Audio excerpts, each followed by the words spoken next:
Ezequiel 32 é a sexta profecia de juízo contra o Egito. Foi entregue em 585 a.C., 2 meses após a queda de Jerusalém, e apresenta uma lamentação de 3 partes sobre o rei do Egito, Faraó Amaze II. Na primeira parte é descrito o poder feroz de Faraó, comparado a um leão e um monstro nos mares. Na segunda parte é anunciado o juízo de Deus sobre o Egito, incluindo a sua derrota por inimigos e a escuridão do sol, lua e estrelas. Na terceira parte é retratada a queda literal do Egito para a Babilônia, incluindo a destruição do exército e a dispersão do povo.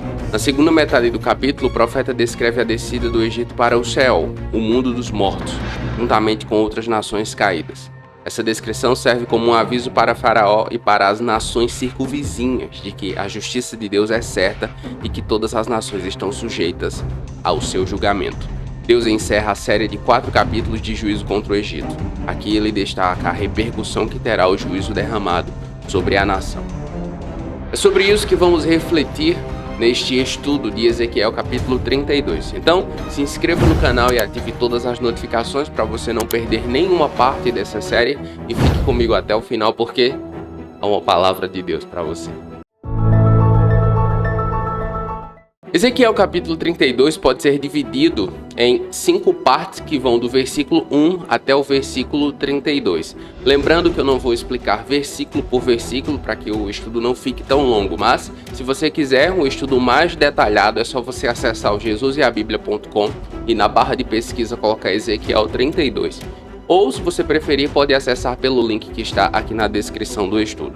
Além disso, se você quiser ter acesso a esse mapa mental, ele também vai estar no estudo que está no site, o link para acesso. Então, se você quiser, é só você acessar lá, tá bom? Vamos lá? Aqui na primeira parte nós temos a introdução, e a introdução do estudo do capítulo está basicamente aqui nos versículos 1 e 2. E veja o que diz o texto sagrado. Filho do homem, entoe um lamento a respeito do Faraó, rei do Egito, e diga a ele: você é como um leão entre as nações, como um monstro dos mares, contorcendo-se em seus riachos, agitando-se e elameando as águas com os pés. O que nós precisamos saber com relação, pontos importantes que precisamos saber com relação a esse trecho são o lamento profético que Ezequiel ergue aqui. Ezequiel recebe da parte do Senhor Deus a ordem de entoar um lamento em relação a Faraó, rei do Egito. Isso é muito interessante porque Ezequiel, assim como Isaías, Jeremias, nos ensina também muito sobre ministério. Nós estamos vivendo dias em que somos tentados, nós ministros cristãos, pregadores do evangelho, somos tentados a pregar somente mensagens boas, no sentido de mensagens que façam com que o ouvinte se sinta bem. E isso não é o que a Bíblia nos ensina. Precisamos seguir a direção de Deus e pregar todo o conselho de Deus. E veja que Deus ordena a Ezequiel que entoe um lamento em relação ao Egito. Provavelmente era algo que eles não queriam ouvir, mas o Senhor Deus ordenou. Que eu e você também tenhamos essa sensibilidade. Inclusive o Jesus e a Bíblia nasceu por causa dessa proposta, porque quando eu olhava na internet, eu sempre via os pregadores mais famosos pregando sempre em cima dos mesmos textos ou falando sempre sobre os personagens mais famosos, Davi, Daniel, Moisés, Paulo e tal, mas nunca aprofundava a Bíblia como um todo. E na leitura da Bíblia eu percebi que tinha muita coisa rica nela que falava ao meu coração, mesmo em textos que não eram tão explorados. Então hoje eu vejo muito disso no cumprimento do ministério do Jesus e a Bíblia. Todo o conselho de Deus deve ser pregado. Eu e você não podemos cair na tentação de pregar somente aquilo que é agradável, que é popular. Precisamos pregar todo o conselho de Deus. E Ezequiel faz isso. Continuando. Essa lamentação é uma expressão do juízo vindouro sobre o Egito, anunciando sua queda iminente. Mostra que Deus está atento às nações e seu julgamento está prestes a ser realizado. Em segundo lugar, o poder e a ferocidade do Faraó. Ezequiel compara o Faraó a um leão entre as nações, a um monstro do mal, ou seja, ele era poderoso, imponente, causava temor nos outros. Essas imagens retratam a arrogância e a força do Faraó, que se considerava invencível. No entanto, essa comparação também destaca a futilidade do poder humano diante do poder soberano de Deus. Nenhum rei ou nação é capaz de resistir à vontade do juízo do Senhor Deus, e isso é dito várias vezes durante este livro. Terceiro, a perturbação das águas. O faraó é descrito como alguém que perturbava as águas, agitando-a com os pés e causando tumulto nos rios. Essa imagem retrata a influência do faraó na esfera internacional e sua tentativa de desafiar o poder da Babilônia, que estava ascendendo naquela época. À época, o Egito era maior em termos de influência e poder do que a Babilônia, mas Deus usou a Babilônia para subjugar também o Egito. No entanto, a perturbação causada pelo faraó não passava de uma agitação temporária, já que o juízo de Deus estava se aproximando para trazer a queda do Egito, e o Senhor fez isso por meio da Babilônia, como eu disse antes. O texto continua e vemos aqui na segunda parte o juízo de Deus contra o Egito, nos versículos de 3 a 10, e eu gostaria de ler com você o versículo 9, que diz o seguinte: Eu farei com que muitos povos fiquem atônitos por causa de você, e os seus reis ficarão aterrorizados por causa de você. Quando eu brandir minha espada diante deles, no dia de sua queda eles tremerão, cada um deles, por sua própria vida. Coisas importantes que nós precisamos ter em mente com relação a esse texto. O julgamento de Deus contra o orgulho e a rebelião.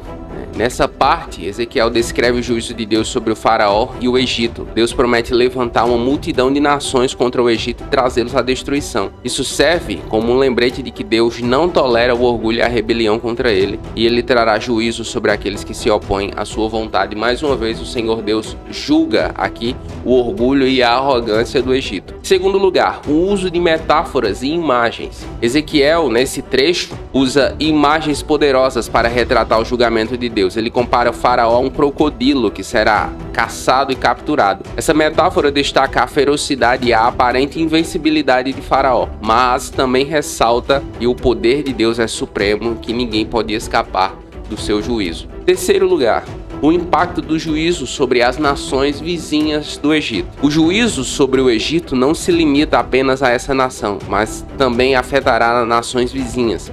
Ezequiel descreve o terror e a agonia que serão experimentados pelos reis e povos ao presenciarem a queda do Egito. Mostra que o juízo de Deus tem um impacto significativo, não apenas na nação diretamente envolvida, mas também nas nações que estão ao seu redor. Serve como um lembrete de que todas as nações estão sujeitas ao julgamento divino. Essa mensagem de Ezequiel é recorrente, sempre procurando lembrar a mim e a você que Deus é soberano sobre as nações. Não importa o quão terrível uma nação pareça ser, ou poderosa ou imponente, o Senhor Deus é soberano sobre ela.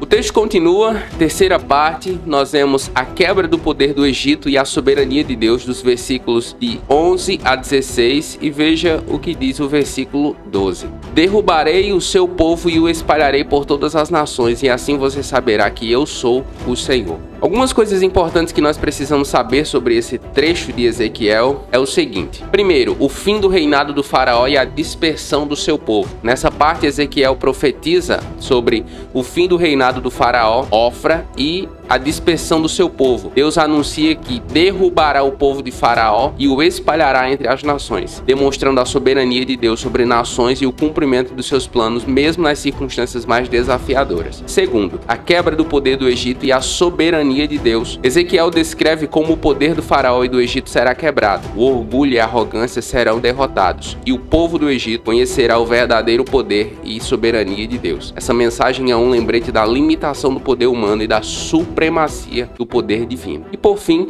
a justiça de Deus revelada na queda do Egito. A queda do Egito é retratada como um ato de justiça de Deus. Ezequiel mostra como Deus trará juízo sobre o Egito devido às suas ações. Isso nos lembra que Deus é um Deus justo e que não deixará o pecado impune.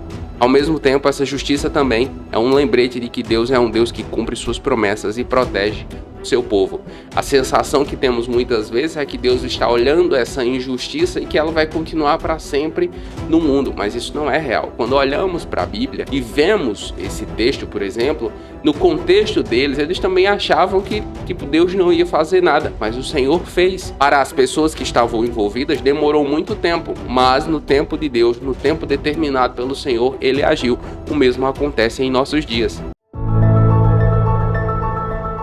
O texto continua e aqui na quarta parte nós vemos a inevitabilidade da morte e a consciência do juízo, dos versículos 17 a 21, e veja o que diz o versículo 20. Eles cairão no meio dos mortos a espada está entregue, arrastarão a multidão. Algumas coisas importantes que nós precisamos ter em mente ao ler esse trecho. Primeiro, a inevitabilidade da morte e a consciência do juízo. Ezequiel fala sobre a consignação do Egito e das nações ao Seol, o lugar dos mortos. Ele descreve a queda das nações poderosas e sua entrada na morte, onde se unem aos outros derrotados. Isso nos lembra da realidade inevitável da morte e a necessidade de estarmos conscientes do juízo divino que nos aguarda. Devemos estar preparados para enfrentar a nossa própria mortalidade e buscar viver de acordo com os propósitos de Deus. Esses dias, o reino de Deus na terra perdeu alguém que eu particularmente amo e respeito muito, o pastor Timothy Keller.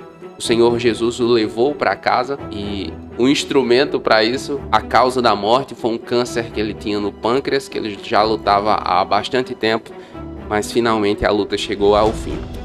E a despedida dele, no dia de sua morte, o que ele falou para sua esposa, para o seu filho, foi muito lindo. Mas uma das coisas que ele disse que mais me marcou é: eu estou pronto, deixe-me ir para casa.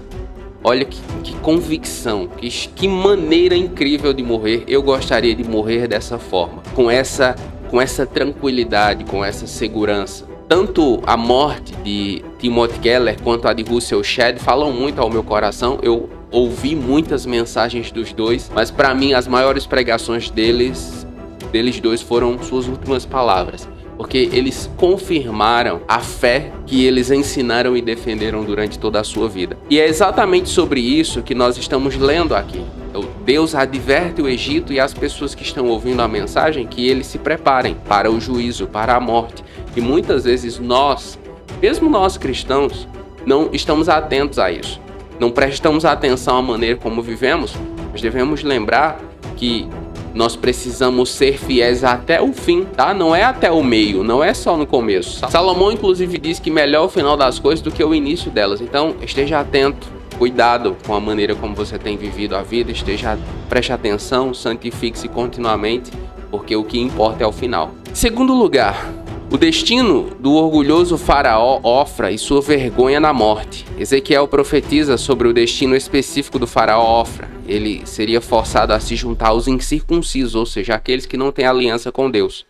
Aqueles que foram mortos pela espada. E isso representa a vergonha e a derrota do faraó, mostrando que o orgulho e a arrogância são fúteis diante do juízo de Deus. Serve como um lembrete de que aqueles que se exaltam serão humilhados. Somente Deus é digno de exaltação verdadeira. Terceiro, o chamado à reflexão sobre a fragilidade da vida e a busca de arrependimento. A queda das nações poderosas, incluindo o Egito, deve servir como um alerta e uma chamada à reflexão para todos nós. Ezequiel nos convida a considerar a fragilidade da vida e nossa própria mortalidade. Devemos usar a consciência para buscar arrependimento e uma vida que honre a Deus. A morte e o juízo são uma realidade inescapável, mas podemos encontrar esperança na salvação que vem do Senhor.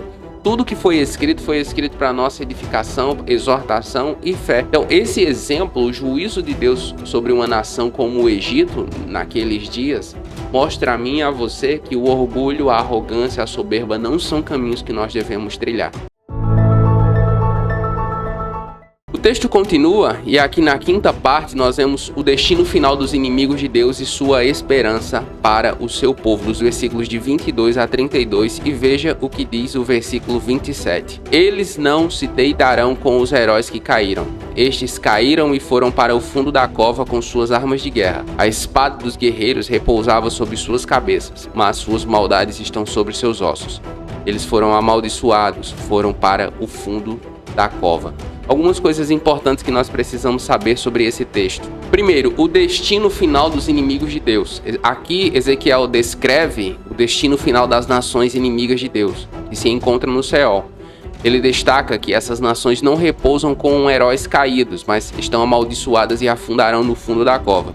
Isso nos lembra que o destino dos ímpios é a condenação e a separação de Deus. É uma advertência sobre consequências do pecado e a rebelião contra o Senhor. Segundo lugar, o juízo sobre nações poderosas. Ezequiel lista diversas nações que foram julgadas por Deus, incluindo a Síria, Elão, Mesec, Tubal, Edom e os Sidônios. Isso destaca a abrangência do juízo divino e a justiça de Deus em punir as nações que se opõem a ele. Serve como um lembrete de que nenhuma nação é invencível ou imune ao juízo de Deus. Devemos temer a Deus e buscar viver em obediência aos seus mandamentos. E por fim, a humilhação dos poderosos diante do juízo de Deus. Ezequiel descreve como os poderosos que caíram são humilhados na morte. Eles se juntam aos outros derrotados e são confrontados com sua própria vergonha e fracasso. Isso nos ensina sobre a soberania de Deus e a queda daqueles que confiam em seu próprio poder e força. Serve como um lembrete de que somente Deus é verdadeiramente poderoso e digno de adoração. Devemos colocar nossa confiança nele e não na sabedoria ou força humana. E qual é a grande lição de Ezequiel capítulo 32? Para mim, particularmente falando. Na minha opinião, a lição mais importante de Ezequiel 32 é que nenhum poder humano é capaz de resistir ao juízo e à soberania do Senhor Deus, porque Deus é soberano. O capítulo retrata a queda das nações poderosas, incluindo o Egito, e a humilhação dos poderosos diante do juízo divino. Ele nos lembra que, independentemente de quão fortes e orgulhosos possamos nos considerar, somos todos sujeitos à autoridade e ao julgamento de Deus. Devemos humildemente reconhecer nossa dependência dele e buscar viver em obediência aos seus mandamentos.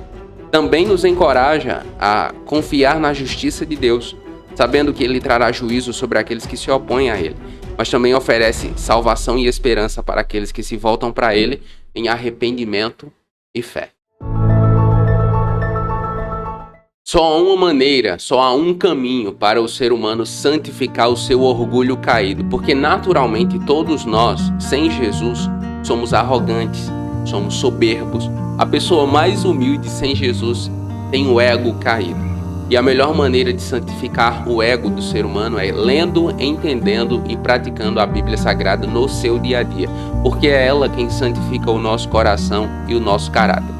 Se você tem dificuldades nesse sentido ou precisa de ajuda, eu acredito que o meu curso Sabedoria Bíblica para o Dia a Dia pode lhe ajudar. Com o método de estudo da Bíblia que eu ensino nele, você vai conseguir ler, entender e praticar a Bíblia Sagrada no seu dia a dia e poder lidar com as suas dificuldades espirituais, sejam elas quais forem. Para mais informações sobre o curso é só você acessar o link que está na descrição ou no primeiro comentário fixado. Nos comentários, faça o seu pedido de oração e nós vamos orar com você e por você. E se você ficou comigo até aqui, escreva aí nos comentários: Deus que julga, e eu vou saber que você ficou comigo até o final. Eu oro para que Deus abençoe a sua vida e até a próxima.